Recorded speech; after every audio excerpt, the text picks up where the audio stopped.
They gave him one rule before the fight, just one. He broke it immediately, and the moment he did, the room stopped belonging to the people who thought they were in charge. This did not happen in a place built for drama. That mattered. No banners, no crowd noise, no cameras set up to capture angles. It happened in a training hall, the kind of place where sound travels farther than it should, where footsteps echo longer than expected, where silence feels heavier than words. The floor was worn, not damaged used, marks from years of movement, years of control, years of people following instructions. The walls were plain, nothing to distract, nothing to hide behind. Everyone inside that room understood structure. They were men who lived inside rules. They enforced them. They relied on them. They believed rules worked. That belief shaped how they stood. Straight backs, set shoulders, neutral face. No one was there for entertainment. They were there to contain something. Because something had been growing. Stories had moved faster than permission. Reputation had begun arriving before he did. That makes people uncomfortable. So they arranged a situation where everything could be measured, where everything could be slowed down, where everything could be controlled. That was the purpose of the rule. Not fairness, not safety, control. Bruce Lee arrived without ceremony. No pause at the door, no scan of the room. He walked in the way people walk into familiar space. Not owned, not borrowed, familiar. He stood where he was told to stand. That detail mattered, because it gave everyone confidence. They saw compliance and relaxed into it. They mistook position for agreement. No one saw tension in him. No shaking hands, no restless movement. He wasn't waiting to prove anything. He was simply present. The men around him spoke quietly among themselves. Short phrases, routine tones. This was procedural for them. Another confrontation, another boundary check. They had done this before. Someone stepped forward. Not aggressively, not nervously, confident enough to assume obedience. The rule was delivered calmly, clear enough that it could not be misunderstood. No advance until the signal. That was it. No warning, no explanation, because rules that need explaining already feel weak. Everyone heard it. No one reacted. The room accepted it instantly, because that's what usually happens. People hear rules. People follow them, especially when they are being watched, especially when the rule is public. Bruce Lee did not respond. No nod, no verbal confirmation. He didn't even look at the man who spoke. He didn't challenge the rule. He didn't acknowledge it. He simply became still, not frozen, settled.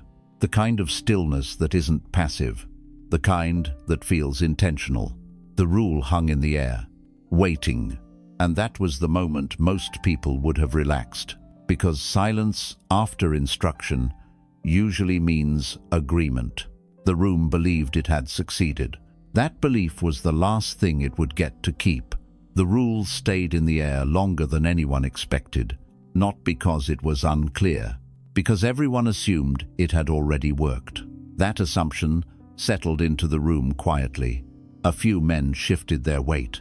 Someone adjusted his stance the way people do when they think nothing is about to happen yet. Another glanced toward the far wall, already thinking ahead. The space felt organized again. Order does that. It relaxes people. Bruce Lee remained where he was. No movement, no visible tension. Not relaxed either. Balanced. The kind of balance that doesn't lean toward anticipation or delay. The man who spoke the rules stepped back into line. That detail mattered. It meant the instruction was complete. The responsibility had been passed to compliance. Nothing else was supposed to happen until the signal. The room waited. This was familiar territory for everyone except him.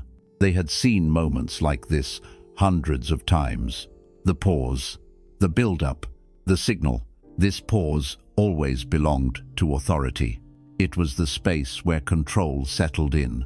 Bruce Lee did not treat it that way. He did not treat the pause as empty time. He treated it as finished time, before the signal, before permission, before anyone could reset their attention. He stepped forward. One step, clean, direct, immediate. No warning.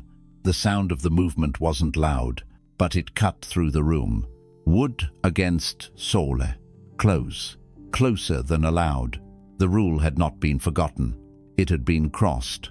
There was no aggression in the step. That confused people. If it had been sudden or wild, they could label it reaction. But this step looked planned, timed, as if the rule had never existed. That was the shock. Someone inhaled sharply. Not fear. Surprise. Another man's foot slid backward just slightly. Not retreat. Instinct. The signal still hadn't been given. Everyone knew that. Everyone felt it. And yet he was already there. Inside the space the rule was meant to protect. The room tried to correct itself. You could feel it. Minds reaching for procedure, for sequence, for the next expected action. But procedure depends on timing, and timing had been taken away. No one spoke. Not because they agreed, because the moment for speaking had already passed. If someone restated the rule now, it would sound uncertain, defensive. It would admit loss. Bruce Lee didn't look at anyone to see their reaction. He didn't search faces. He didn't check distance. He simply stood where he had stepped, as if that had always been the plan, as if the rule had been irrelevant. The silence changed shape. Not longer, denser, the kind of silence where people stop thinking ahead and start dealing with what is already happening. The men in the room began to understand something they hadn't planned for. This was not a challenge to authority. A challenge invites response. This was a dismissal, and dismissal doesn't ask permission. The rule hadn't failed loudly. It had failed quietly, completely. For a moment, the room stayed frozen. Not out of fear, out of recalculation. The step forward hadn't just changed distance. It had changed meaning. Everything in that space was now being re-evaluated in real time. The men who had come expecting a sequence rule, pause, signal felt that sequence collapse in their minds. Their training depended on order, on steps that follow each other cleanly. This did not follow. Bruce Lee stood closer now, close enough that no one could pretend the rule still mattered, close enough that reaction time became personal. The man nearest to him adjusted his footing again. This time it wasn't subtle. Heel back, weight shifted, defensive. That detail spread through the room like a signal of its own. Shoulders tightened, hands loosened, breathing changed. No one announced it. Everyone felt it. The observers stopped observing. They began measuring. Distance, angle, timing. This was no longer a demonstration space. It was a live one. Bruce Lee's posture did not change. No aggression, no rush. That calm was the most unsettling part. If he had looked tense, people could prepare for force. If he had looked excited, they could wait for a mistake. But he looked settled, as if the room had finally aligned with his expectations, not the other way around. Someone tried to speak. The sound came out wrong. Too late. Too careful. The sentence never finished. Repeating the rule now would expose it. Everyone knew that. A rule only works if it is respected before it is tested. This one had already been tested, and it hadn't survived. The man who had spoken the rule earlier looked at Bruce Lee again. Not directly, sideways, evaluating without engaging. This was no longer about enforcement. It was about containment. How to end this without escalation. How to retreat without calling it retreat. Bruce Lee didn't press forward. That mattered. He didn't need to. The space he had taken was enough. The violation was complete. The room felt smaller. Not physically, mentally. The walls hadn't moved, but options had. The men who had come with confidence felt it drain away, not suddenly, but decisively. They were no longer certain of the next step. And uncertainty in a room full of trained people is dangerous. Another man shifted backward. This time there was no attempt to hide it. No one commented. No one needed to. The room had already acknowledged the change. They just hadn't said it out loud. Bruce Lee remained silent, not waiting, holding. The confrontation was already ending. It just hadn't been announced yet. No signal ever came. At this point, it couldn't. If it did, it would sound like an attempt to recover something that was already gone. The authority that was supposed to release the moment had dissolved quietly, without announcement. The man who had spoken the rule understood this before anyone else. He didn't move. He didn't speak. He stayed exactly where he was, because stepping forward now would invite something he could not manage. The room adjusted around that realization. Small movements first. A foot sliding back half an inch. A shoulder angling slightly away. A body turning just enough to create space. Not retreat. Preparation. The kind of movement that happens when people stop thinking about plans and start thinking about outcomes. Bruce Lee remained exactly where he had stepped. Not advancing. Not pulling back. Holding the space as if it belonged to him by default. No tension in his face. No expression demanding response. That mattered. If he had looked confrontational, they could justify escalation. If he had looked pleased, they could frame it as ego. But there was nothing to frame. He looked finished. The men around him felt that before they understood it. This was not a moment building towards something. It was a moment that had already concluded. Someone cleared his throat again. This time, no one mistook it for a signal. It was an attempt to break the silence without challenging it. Another man glanced toward the exit. Not because he wanted to leave, because he wanted options. The circle that had once felt structured now felt unnecessary. The confrontation no longer required witnesses. That was the clearest sign. People stopped watching him directly. Their attention drifted toward the floor, the walls, each other. When people stop watching, it means they have accepted an outcome. Bruce Lee did not move. He didn't chase the moment. He didn't claim it. He let it settle. That restraint did more than any action could have. The men in the room understood something uncomfortable and permanent. If they pressed this further, they would be choosing chaos over control. And control was the only thing they had come to preserve. So they didn't press. They adjusted. The circle loosened. Spacing widened. What had been a confrontation became an arrangement. Not decided. Not announced. Just accepted. Bruce Lee stepped back only after the room had already moved away from him. Not as retreat, as closure. The rule was no longer relevant. The moment no longer needed attention. It was done. The ending didn't arrive the way people expect endings. There was no clear signal, no spoken conclusion, no moment anyone could point to later and say, that's when it stopped. It faded, slowly, quietly, the way authority fades when it realizes it can no longer insist. People began to move, but not all at once. One man shifted to the side, creating space that hadn't existed before. Another followed, not copying him, but arriving at the same decision. Distance appeared naturally, not out of fear, out of understanding. The room had learned something it couldn't unlearn. The man who had spoken the rule earlier looked away first. That mattered. Not in shame, in recognition. Looking again would imply unfinished business. There was none. Bruce Lee remained silent. That silence carried weight now. Earlier, silence belonged to authority. It was the pause before instruction. Now, silence belonged to him. No one waited for the signal anymore. They waited for permission to disengage.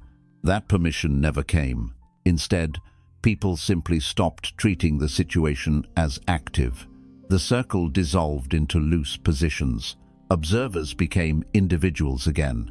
Structure relaxed into casual spacing. The confrontation no longer existed as a shared focus.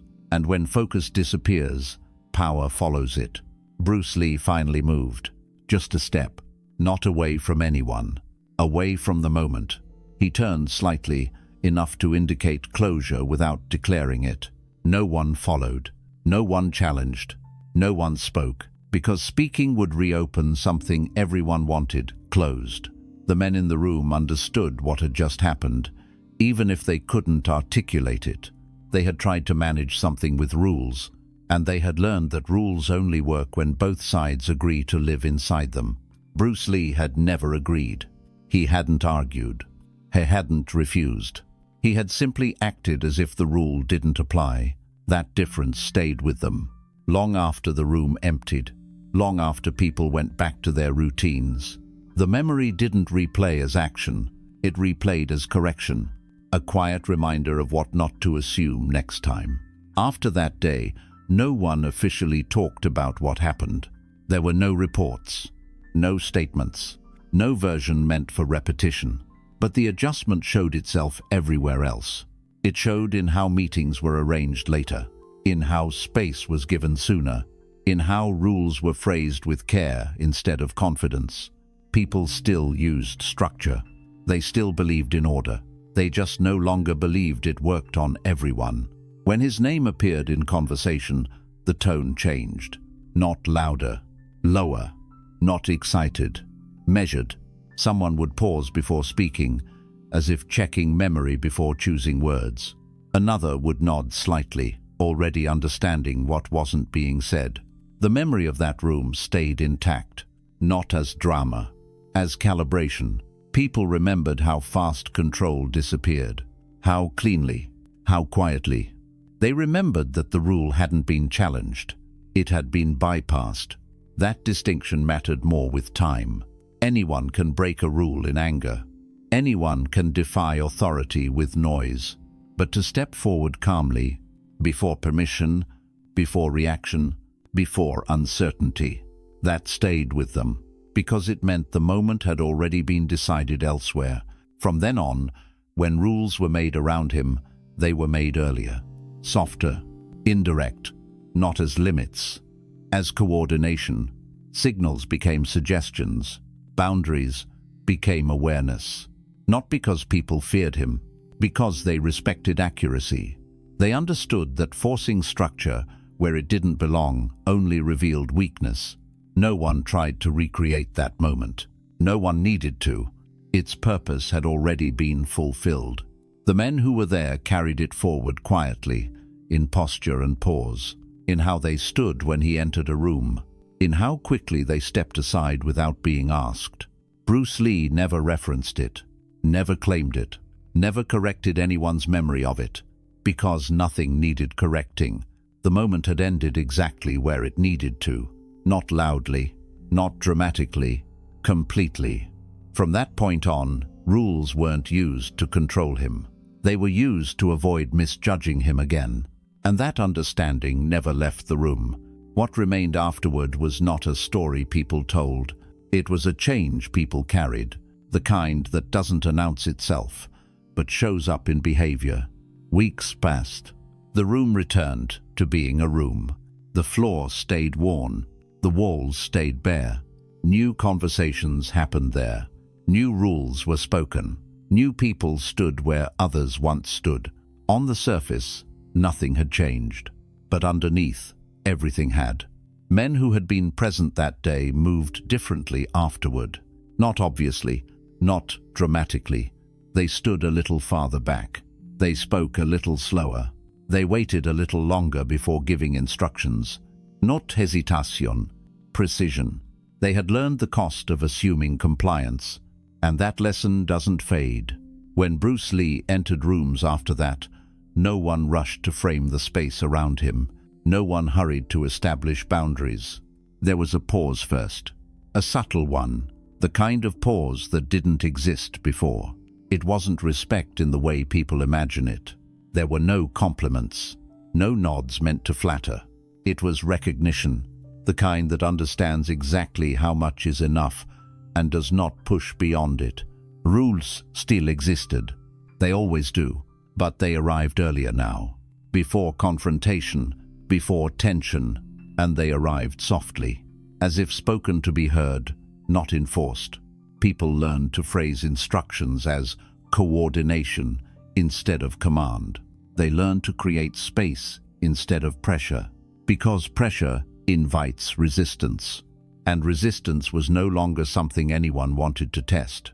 The memory of that single step stayed intact, not the motion itself. The timing, that was the part that stayed sharp, the way it happened before expectation could settle, before the room could relax, before authority could feel secure. That timing changed how people understood power. They realized something quietly and completely. Control that depends on permission is fragile, and confidence that doesn't ask permission doesn't need to announce itself. No one tried to provoke him again in the same way, not because of fear, because repetition would be careless. People don't repeat moments that strip them of illusion. They adjust around them instead. Bruce Lee never brought it up, never corrected anyone who spoke around it without saying it. He didn't need to. The room had already learned what it needed. That silence became part of his presence, not absence. Weight, the kind that settles before words, the kind that shapes behavior without instruction. Years later, when people spoke about him not publicly, not for effect, they didn't describe technique, they described certainty. They described moments where rules seemed less important than awareness. They described rooms that felt different after he entered. Quieter, not because people were afraid to speak, because people were careful not to misunderstand. That single rule, broken immediately, didn't become legend because of drama. It became permanent because of clarity. There was no argument, no escalation, no aftermath to dissect. Just a clean moment where expectation met reality, and reality didn't bend. The room that day never recovered what it lost. And it didn't try to, because what it lost was assumption. And what replaced it was something more useful: accuracy. From then on, rules were made differently around him. Not to limit him, not to contain him, but to avoid making the same mistake twice. And that was the end of it. Not loudly, not suddenly, but finally.